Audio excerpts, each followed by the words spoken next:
Sindikat penyelundupan manusia masih beroperasi secara bebas, bahkan secara terang-terangan menawarkan jasa mereka di media sosial. Hingga pada 24 Januari 2025, beberapa waktu lalu, beberapa WNI mengalami peristiwa penembakan di perairan Tanjung Ru, Malaysia. 1 nyawa melayang, 4 lainnya terluka parah. Mereka adalah pekerja migran yang hendak pulang ke tanah air, namun melewati jalur ilegal. Apa yang sebenarnya terjadi di perairan Tanjung Ru, Malaysia? Benarkah para WNI melakukan perlawanan atau ini adalah tindakan berlebihan yang dilakukan oleh aparat Malaysia yang seharusnya bisa menegakkan hukum, bukan merenggut nyawa? Saya Prita Zega, Anda menyaksikan Fakta.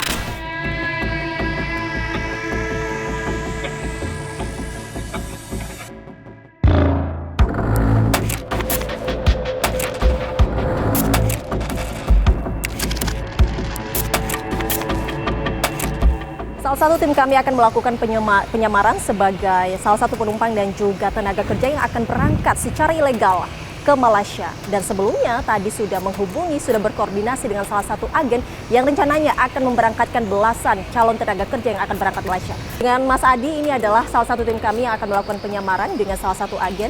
Mas, kira-kira persiapan untuk melakukan penyamaran? Sementara ini kita masih menunggu dijemput dan sudah janjian di satu tempat. Nanti saya di drop sama salah satu orang sini, kemudian nanti baru dijemput. Setelah baru kita dapat kontak dari TikTok, dari media sosial. Kemudian kita coba minta apakah ada pengantaran hari ini atau kapan gitu. Kemudian ditawarkan hari ini ada pengantaran ke Malaysia secara ilegal. Tadi komunikasi terakhir dengan agen itu apa? Kita mengaku masih di jalan menuju Dumai gitu. Ngakunya dari luar Dumai masuk menuju Dumai. Oke. Nah, pemirsa, nantinya kita akan langsung ke sana menuju ke titik yang sudah janji ketemu bersama dengan salah satu tim kami. Ikuti perjalanan kami.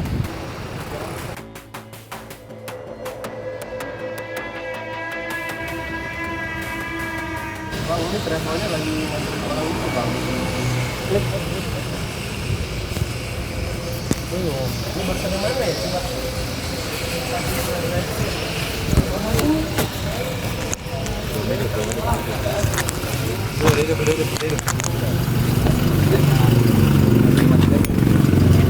Oh, Bang.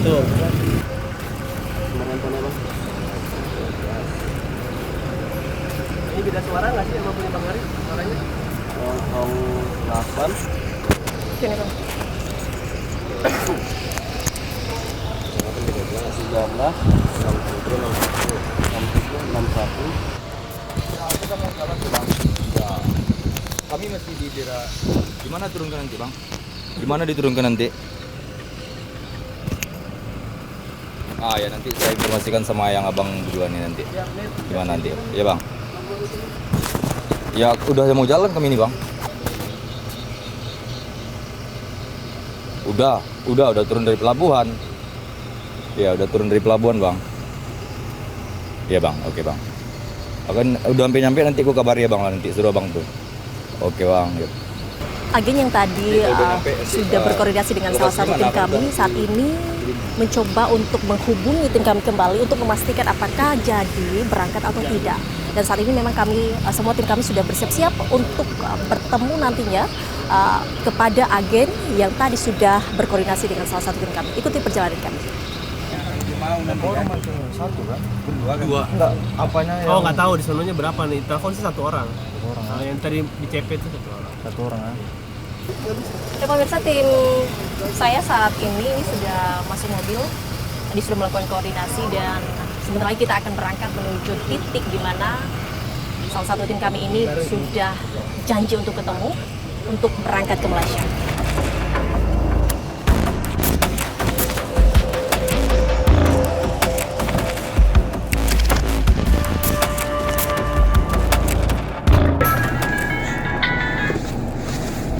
Halo, Bang.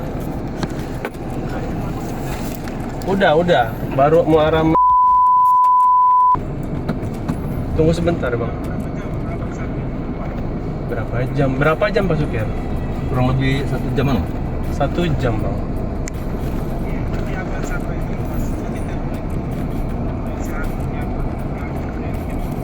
Oh siap. Jadi ntar abang WhatsApp, ntar nomornya dikirim ya. Siap. Oh ya. Siap bang. Oke bang. Siap. Udah dikirim WhatsApp. Namanya Api Mirul. Itu kontaknya bang. Urus dulu masuk ke dalam. Nggak usah. Orang kerja teknik itu jangan salah aja. Ya langsung. Ini telepon lagi nih bang. Ini siapa nih? Ini siapa nih? Siapa? Coba angkat dulu. Enggak. Miss call. Nomornya nelfon tadi bang. Siapa? Nomor Dia baru. nanti yang nelpon tadi ngasih nomor yang bakal Nelpon jemput ke ya, HP abang. Belum dikirimnya nomornya. Oh, berarti dia yang punya, yang jemput ini bang. Iya, Nomor ini. yang jemput. Ini namanya bang Api Mirul nih bang. Api Mirul, nomor yang Tadi jemput. boleh minta nomornya bang? Iya nih. Abang catat boleh nggak bang? Berapa bang nomornya bang? 0852. Tuh telepon lagi nih. Ini siapa nih? Di posisinya arah ke apa nih mana Pak Supir? Kita masih di Dumai. Masih di Dumai bang. Ya udah arah jalan ke situ. Udah jalan. Udah jalan bang. Kemana bang? Jalan? Bisa Mbak boleh di ini aku nggak tahu jalan bang. Boleh kasih ke drivernya? Naik travel. Iya nih. Ini drivernya aku kasih ya bang. Aku nggak ngerti bang. Ya lu bang. Ya bang. Aku masih berdiri di Dumai nih bang. Ini ada jemput apa ngantar sewa dulu bang. Dekat RSUD nih bang ah. Ya. Di mana bang?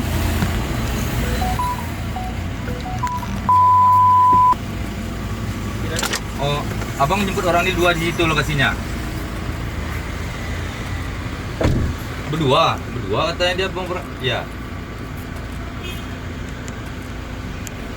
Jalan nomor. Ayo bang, oke bang, iya bang. Yang tadi nomor baru itu suruh ke jalan. Oh, yuk.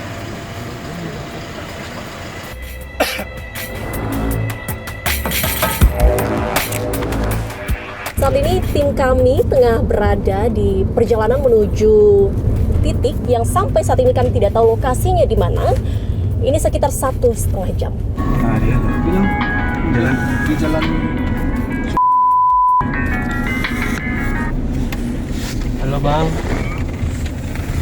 Halo bang. Sudah Dari jalan Sukajadi kita. Jalan ada supirnya bang.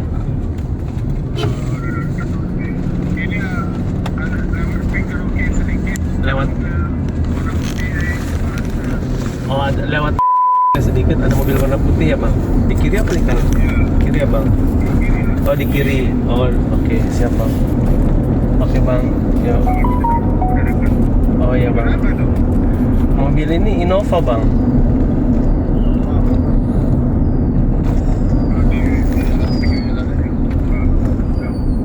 Oh ya, pinggir jalan ya bang, siap. Oke bang. Apa bang? Warna hitam. Iya bang.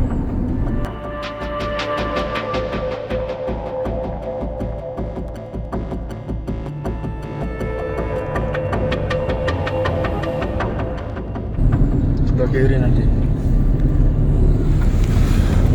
Ambil dulu nggak? Ya udah ngomong. Tadi udah telepon yang keberapa di? Baru saja saya ditelepon oleh penjemput. Di mobil putih ya. Perkiraan pelan-pelan aja. Di sekitar 5 menit sampai 10 menit lagi tiba di lokasi penjemputan. di gang dia katanya. Mudah-mudahan berhasil. Pemirsa, saat ini kami sudah berada di titik penjemputan di mana salah satu tim kami tadi janjian bersama dengan agen ini, dan kami melihat dari jauh ini agen ini sedang berusaha menelepon menghubungi tim kami. Depan sedikit. Di mana tim kami, pemirsa, ini ada di mobil yang berbeda dengan kami. Oh, mobil Kalau Anda lihat ini yang sedang memakai baju coklat sedang menelpon dan berusaha menelpon tim kami. Tidak jauh dari kami berada saat ini, Oh itu Bang ya, siap.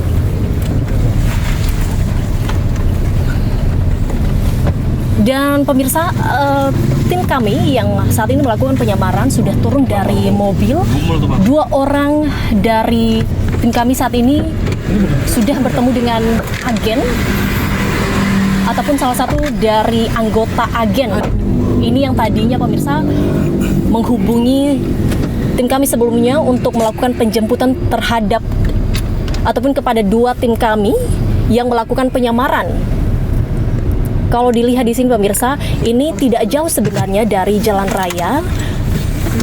Agen tersebut membawa kedua anggota kami untuk masuk ke dalam gang begitu, yang kami tidak tahu bagaimana situasi dalam gang tersebut, apakah ada penampungan di dalamnya atau bagaimana. Kita akan lihat nantinya. Namun kami masih di sini, kami akan membaca situasi terlebih dahulu sebelumnya nantinya kami akan turun bersama.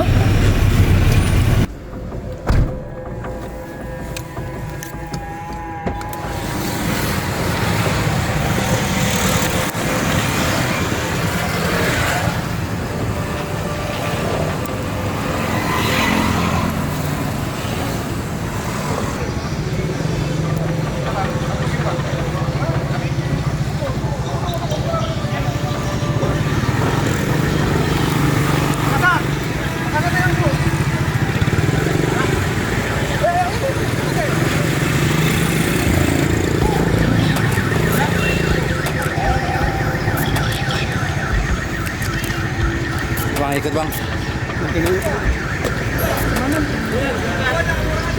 Sama abangnya apa bertiga?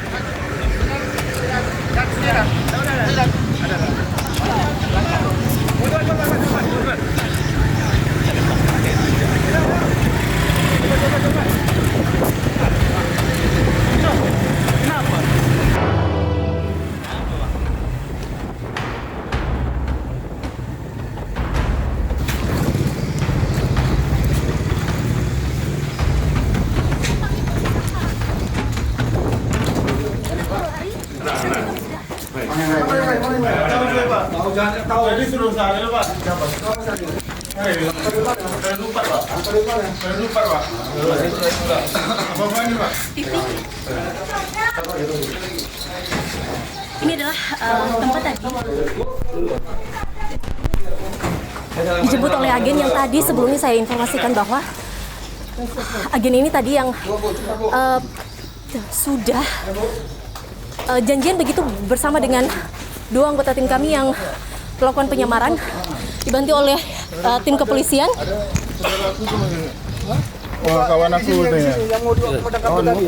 Mana yang 2 perempuan tadi? 2 perempuan tak tahu Pak. Coba. Jujur. Tadi ada saya disuruhnya tadi Pak. Disuruhnya jemput perempuan. Perempuan di apa?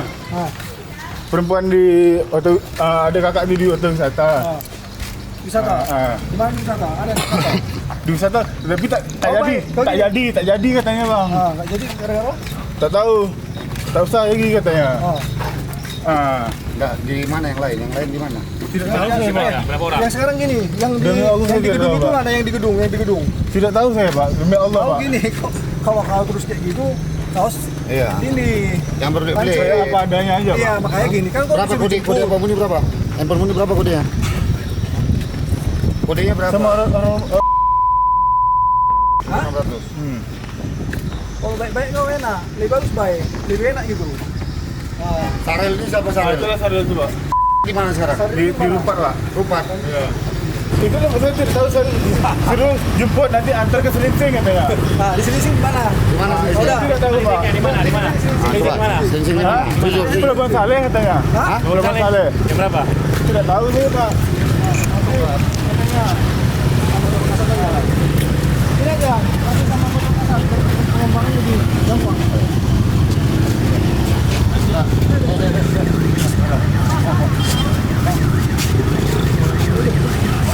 Harus sudah ini kan. Masuk rumah. Makanya handphonenya nanti buka ya.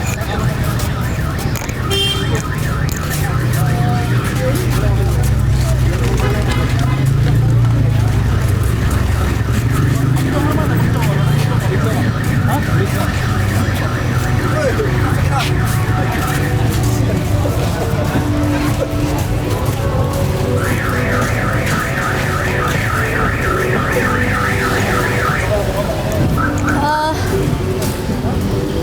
bersama dengan anggota kepolisian sudah berhasil menangkap salah satu anggota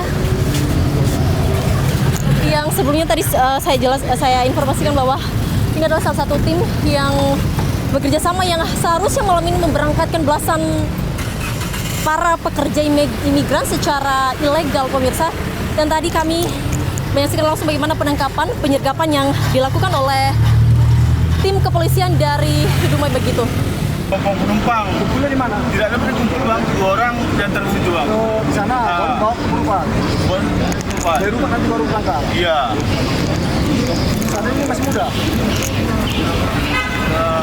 Bukan juga bang. Iya. Kok yang kenapa? Dek, gas. Sudah. Itu dia.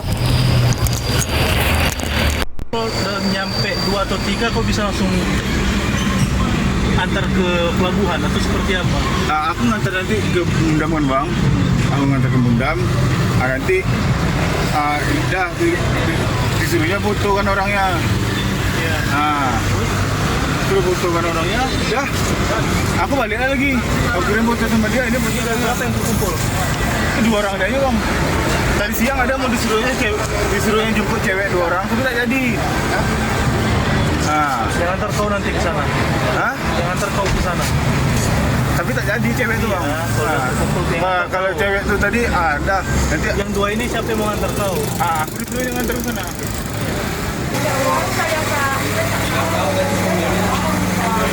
lagi. Double dia lagi. Beli gunakan tentu saya lah.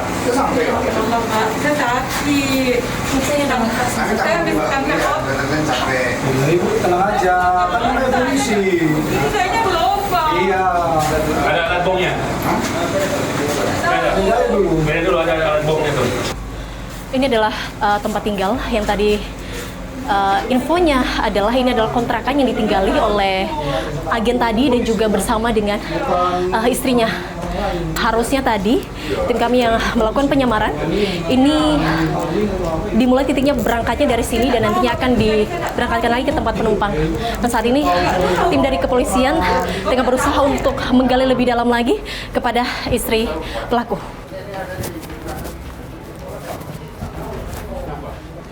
Tim kepolisian tengah melakukan penggeledahan di rumah yang merupakan ini adalah kontrakan yang disewa oleh pelaku bersama dengan keluarganya yang tinggal di sini. Ini adalah kamar pelaku, ini sedang mengecek seperti tas dan juga bagian bawah kasur begitu.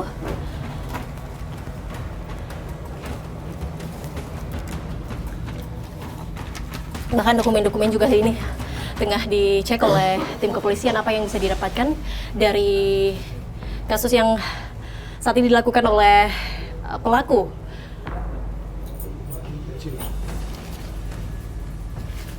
Ibu, nama suami ibu siapa?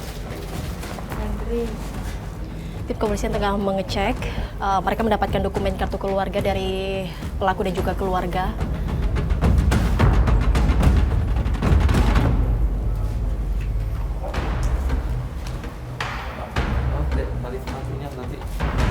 Ya.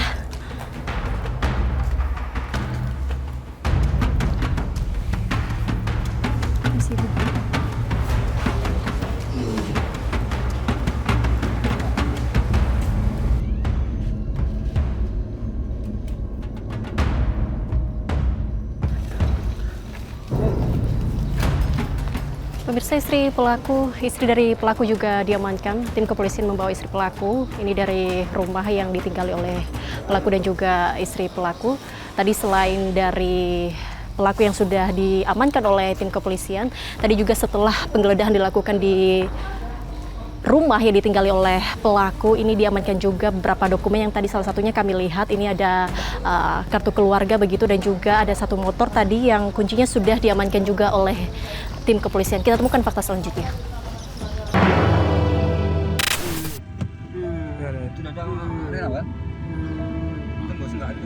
Cewek itu, baik.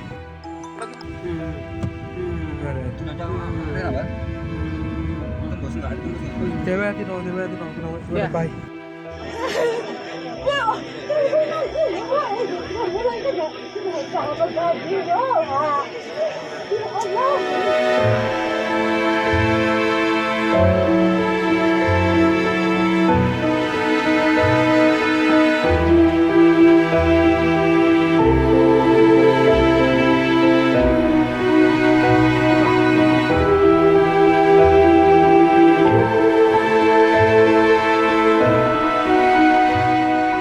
Ya, itu sedang kita tentunya berharap ada investigasi, ya kan. Tapi sekali lagi saya ingatkan bahwa jangan mau ikut-ikut dalam kegiatan ilegal. Kalau nyelundup ke negara asing, risikonya negara asing akan bertindak. Jadi rakyat kita jangan mau dibohongi oleh sindikat-sindikat yang berjanji ini, berjanji itu. Ya, kita waspada, kita ingatkan, tapi kita juga yakin bahwa pihak Malaysia akan melaksanakan penyelidikan yang terbaik. Ya. Itu secara garis besar kita bicarakan. WNI-nya akan dipulangkan nggak? Ya, nanti ada yang ngurus itu, ya. Oke, terima kasih. Saya pengen ada satu kronologi tersendiri yang yang dipunyai oleh pemerintah kita. Dengan kronologi sendiri ini artinya kita tidak harus ikut percaya begitu saja terhadap kronologi yang disusun oleh pemerintahan atau APPM atau pihak berwajib Malaysia. Seandainya ini disebut unprocedural, tidak harus dengan senjata dalam proses penyelesaiannya. Saat ini kami sudah berada di salah satu pelabuhan Dumai di Riau, di mana kami akan menyeberang menuju Pulau Rupat, dan di sana kami akan menelusuri apa sebenarnya kejadian faktanya yang dialami oleh para korban WNI yang ditembak oleh aparat Malaysia. Ditemukan fakta selanjutnya.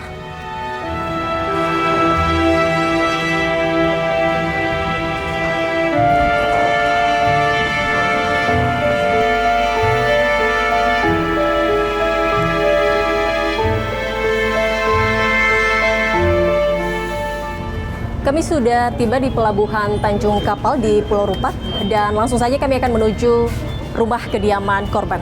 Ikuti kami.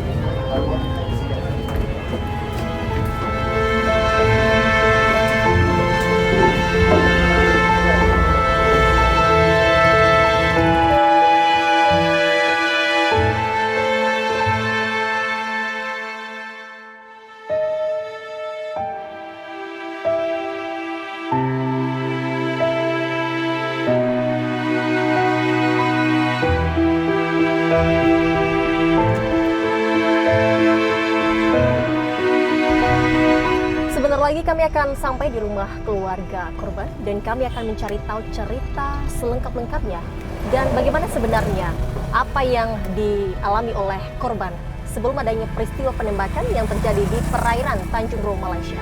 Ikuti kami.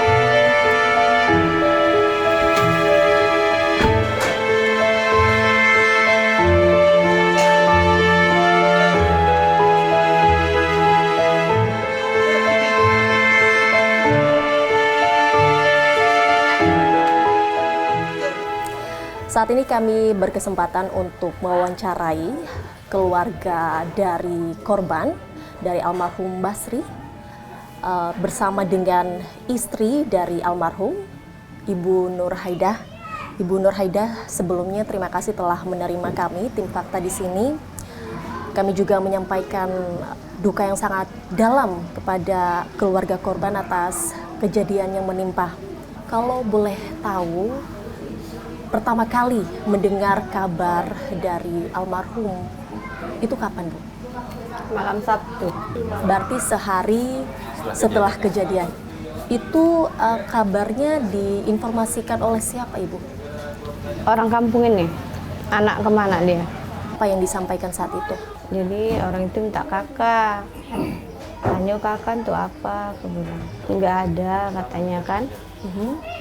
Dia tuh minta KTP, tanya juga nggak ada, itu aja.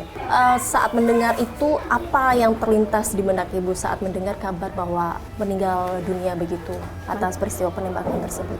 Macam percaya dan enggak. Semacam percaya dan juga enggak, karena memang belum ada informasi yang jelas begitu ya? Iya. Keluarga dan juga keluarga besar ataupun Ibu tahu tidak itu tujuan dari almarhum untuk pergi ke Malaysia itu apa sih? Dia kerja di Malaysia itu kerja serabutan. Serabutan. Artinya keluarga pun tahu keberangkatan dari almarhum? Enggak. Tidak tahu sama Enggak sekali. tahu. Kerja di sana tahu tapi Bu? Enggak juga. Oh, tidak tahu. Tapi mendengar kabar kalau dia kerja serabutan di sana, tahu dari mana? Dari Soalnya dia siapa? bolak-balik kerja ke sana. Jadi dia meninggal istrinya, dia di sini, suaminya kan di rumah ini. Istri dia ini kan di Rohil, di Rohul. oke. Kita tahu apa pekerjaannya. Kalau begitu Bu, terakhir ketemu dengan beliau kapan? 4 bulan lewat itulah. 4 bulan. Dia berangkat. Tapi pas 4 bulan itu, maaf, masih tinggal bersama kah? Enggak. Enggak. Oh, sudah enggak begitu ya. Kabar terakhir yang Ibu dengar? Itulah tiba-tiba datang kabar meninggal. Berarti kabar kejadian itu aja lah yang Iya. dapat- Terakhir akan ya dapat itu ya. diinformasikan oleh Setelah di sini. setelah 4 bulan. Ini. Komunikasi begitu Bu? Jarang. Jarang. Putus lah. Enggak putus cerai enggak, tapi jarang berkomunikasi. Ada kerabat atau mungkin teman yang berbarengan ke sana dapat info nggak Bu? Dari sini ke sana. Maksudnya ke Malaysia Nggak tahu. gitu. Keberangkatan tidak tahu sama Nggak sekali tahu. begitu ya. Soalnya saya sakit di Pasir. Dia berangkat dari Pasir, dari ke sini. Oke. Soal keberangkatan dia ini pun tidak mengetahui Bu, karena kita hidup kan berlainan tempat tinggal, walaupun kita kan nggak jauh jaraknya. Apa pekerjaannya, siapakah yang diikutinya, namanya kita kerja ini bukan istilahnya nggak ada kantornya, apa ada ya kan gitu. Kehidupan di kampung kan susah, kalau kita nggak bekerja tak makan, walaupun misalnya kais pagi makan pagi, kais sore makan sore gitu lah. Kalau begitu dari pihak keluarga sendiri pada saat mendengar kabar itu hingga saat ini, apa yang keluarga tahu soal kejadian itu Ibu? Kalau boleh diceritakan dari sisi Ibu sendiri. Kejadian Atau sampai saat ini mengapa kemudian almarhum mengalami penembakan tersebut? Apa yang Ibu tahu gitu? Itu setelah mendengar membuat berita di TV itu informasinya kan, warga Rupat setelah ditembak gitu kan, kita pun kan nggak ngerti pas sudah tembak tuh jalannya seperti mana, apa maksud kejadian itu terjadi, penembakan itu siapakah orang yang diikutinya, maksudnya itulah. Komunikasi masih lancar bersama dengan almarhum. Sebenarnya mata pencaharian almarhum apa sih Bu? Selain serabutan itu, atau memang mata pencahariannya itu saja kah? serabutan. Serabutan. Apakah sering bolak-balik juga ke Malaysia begitu? Enggak tahu. Kalau dulu dia kerja sebelum jadi rabutan, dia jual kacang rebus. Di rumah itu dia kadang ada kerja bangunan. Oke. Biasa dialah tulang punggung kami yang ngasih kami makan, mencari rezeki kan. Ini dia udah meninggal, siapa lagi tidak mencari, sementara aku kan tak sehat. sempat merasa khawatir nggak sih Bu atau curiga gitu? Kok nggak ada kabar sama sekali dari almarhum begitu? Ada. Ada. Apalagi seperti ibu ini ditinggalkan di Pasir Pengarayan, sedangkan dia bekerja di Rupat nih, kembali ke rumah ini tak tentu pekerjaan kan gitu. Jadi ingin mencari yang lebih, mungkin ada informasi ke Malaysia, ikutan kawan yang diikut. Ini kita pun tidak mengerti sama sekali yang akurat siapakah yang diikutinya. Nah, ceritanya memang dia kan bolak-balik. Saya ada peluang berangkat ya ikut, kalau enggak ya istirahat. Sepengetahuan Bapak, sejak kapan sih almarhum ini sudah mulai bolak-balik begitu Malaysia ke Indonesia? Setelah dia menjual, dia bilang ibu nih dalam setahun lebih kurang itu kan dia di daerah Dumai, daerah Pelintung kan jual kacang rebus ibu ya. Ya itu mungkin udah tidak terasa mungkin penghasilan. Lalu pulang ke sini dalam sekitar 6 bulan ke bawah itu, berarti dalam masa 3-4 bulan itulah dia mendapat pekerjaan baru lah. Misalnya kan gitu. Harapan Ibu kepada pemerintah mungkin ada yang mau disampaikan? Apa lagi disampaikan? Aku pun tak paham. Harapannya yang penting pemerintah ikut serta untuk mengusut permasalahan ini itu aja. Keluarga kami. Jadi kalau bisa dituntaskan pihak pemerintah yang berwenang dari pusat sampai ke daerah ini, memang itu menjadi suatu tanggung jawab dan wewenang kerjanya, silakanlah dicari, diusut di negara Malaysia sana tindakan yang seperti ini. Kami pun tidak menerima sebenarnya kan gitu. Tapi keluarga tetap menerima kejadian seperti ini karena apa? Karena sudah menjadi suratan hidup bagi almarhum. Yang penting kita sudah menerima kedatangan jenazah itu dari keluarga semua pun merasa bangga terhadap pemerintah ini secepat mungkin sampai ke tangan keluarga. Nah, jadi Bu, itu aja. Oke, kita harapkan juga yang semoga cepat diusut tuntas begitu. Oke, terima kasih banyak Bapak dan juga Ibu Nur atas waktunya. Dan pemirsa, kita temukan fakta selanjutnya. Kami akan menemui Kepala BP3MI Riau untuk mengetahui apa yang sebenarnya terjadi terhadap para pekerja migran Indonesia di Malaysia. Kita temukan faktanya.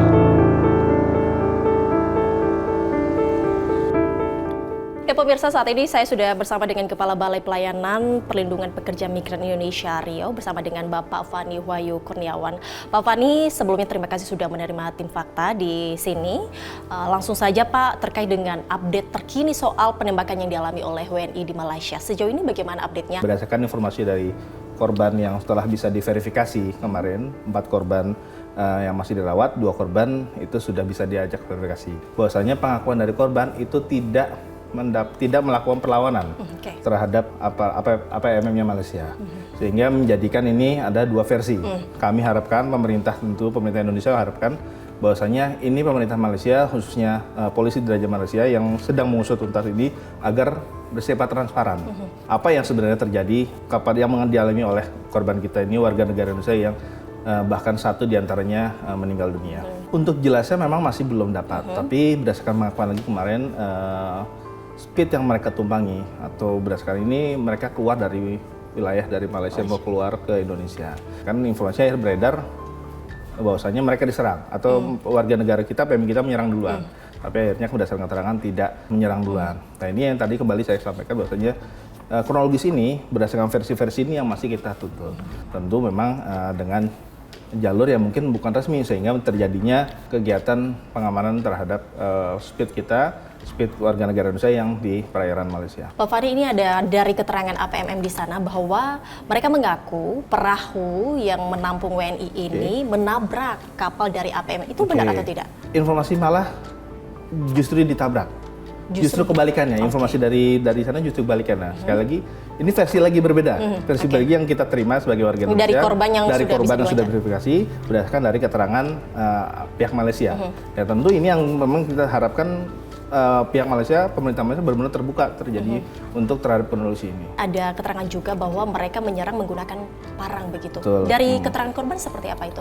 Keterangan korban memang ditemukan parang di dalam speed, Oke. tapi itu tidak digunakan untuk melakukan penyerangan. Sebaliknya mungkin kalau semacam kita logika aja ya, artinya kalau antar kapal dengan parang gimana menyerangnya. Dengan yang terjadi kebetulan adalah penembakan. Ya kita harapkan aja ini akan terjadi makin cepat untuk pelaksanaan verifikasi kepada korban, dan kita harapkan untuk pemerintah Malaysia khususnya di polisi Raja Banyu untuk mengusut seperti apa. Karena kalau memang ini masih belum melaksanakan, kemungkinan ya namanya dua negara ya Mbak ya, dua negara, warga kita negara Indonesia, kita harus bela hak-hak mereka.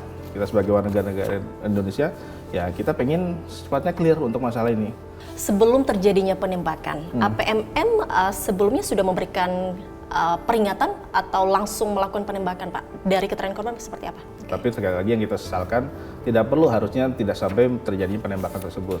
Ada informasi juga nggak Pak soal apa sebenarnya tujuan mereka ke Malaysia? Nah, kalau berdasarkan keterangan, kemarin juga sudah disampaikan oleh Ibu Wakil Menteri bahwasanya mereka ingin pulang ke Indonesia. Jadi mereka ingin pulang, ada warga Indonesia yang ingin kerja migran untuk pulang, itu membayar uang atau membeli kepada agen untuk bisa dipulangkan ke wilayah Indonesia. Akhirnya datanglah speed tersebut untuk bisa membawa mereka ke wilayah Indonesia. Artinya perjalanan mereka ini tidak hanya sekali ini saja, sudah bolak-balik? Kalau memang berdasarkan dia mau beli kapal, artinya ini yang sedang disikapi serius oleh pemerintah aparat penegak hukum di daerah rumah korban, bahwasanya ini di sini mereka bekerja untuk menyiapkan speed untuk pulang pergi ke wilayah Indonesia. Mungkin kita masuk ke titik-titik jalur ilegal nih Pak. Ya. Dari BP3MI ada data-data tidak Pak, mungkin pemetaan jalur-jalur ilegal yang dilewati oleh para WNI yang menuju ke Malaysia menggunakan jalur ilegal? Untuk Provinsi Riau sendiri Mbak, memang kita kan daerah perbatasan yang cukup dekat dengan negara tetangga yang di Malaysia. Itu memang kami sudah men-tracing sebenarnya, tracing artinya daerah-daerah yang memang digunakan bisa dijangkau melalui speed atau kapal yang ke Malaysia di luar untuk pelabuhan-pelabuhan resmi ya. Mungkin diantaranya di sini ada di Rohil, di situ bisa melalui Panipahan atau di Kecamatan Sinaboy, atau di Rupat, di Dumai itu ada Medang Kampai, di Pantai Pelangi juga di sana, dan lalu di Rupat juga ada, serta di Inhil. Di Inhil bahkan kemarin kita terus bahwasanya sudah mulai bergeser pengiriman ilegal yang biasa dari Medang Kampai, Rupat ke Inhil di daerah Pulau Burung. Ini juga sudah kita koordinasikan dengan aparat penegak hukum khususnya di jajaran Kepolisian Daerah Riau untuk bisa mensinyalir atau men-tracking tempat-tempat yang kami sudah data pemetaan tersebut. Pengawasannya seperti apa sebenarnya? Kalau dari kami, dari pemerintah, itu kan kita melakukan sosialisasi. Kita melakukan edukasi kepada masyarakat yang memang mereka minim informasi. Kita memberitahu gimana sih tata cara untuk berangkat yang benar, ataupun prosedur mereka untuk berangkat ke luar negeri, apa yang harus dilengkapi, dokumen persyaratan yang lain. Ya, dan tentunya yang paling utama adalah gimana upaya mereka untuk mencegah adanya sindikat TPPO ini. Tapi kenapa ribuan pekerja migran Indonesia ini masih memilih untuk melewati jalur ilegal, Pak? Inilah sebenarnya kami berupaya semaksimal untuk melakukan sosialisasi tersebut. Tapi kembali kebutuhan mereka, kebutuhan para masyarakat kita yang memang ingin cepat. Dan tadi saya sampaikan informasi yang hoax disampaikan oleh para indikat bahwasanya bekerja melalui jalur pemerintah lama, mahal, dan berbelit-belit. Mungkin seperti itu yang mereka sampaikan. Akhirnya mereka yang memang ingin bekerja di saat lowongan pekerjaan di Indonesia mungkin minim, akhirnya mereka mendapatkan tawaran bekerja ke luar negeri seperti itu. Dan ini tentu dengan iming-iming yang pasti fantastis atau janji-janji manis oleh para oknum atau para sindikat ini. Baik, terima kasih banyak Pak Fani atas penjelasannya. Fakta yang kami temukan di lapangan bahwa ribuan pekerja migran Indonesia masih memilih jalur ilegal. Dari hasil penyamaran yang dilakukan oleh tim kami yang menyamar sebagai TKI membuktikan bahwa sindikat penyelundupan manusia masih beroperasi secara bebas. Kita harapkan semoga kejadian yang menewaskan Basri dan melukai beberapa WNI lainnya yang terjadi di perairan Tanjung Ru, Malaysia pada 24 Januari 2025 merupakan kasus yang terakhir. Saksikan terus Fakta setiap hari Senin pukul 20.00 waktu Indonesia Barat hanya di TV One.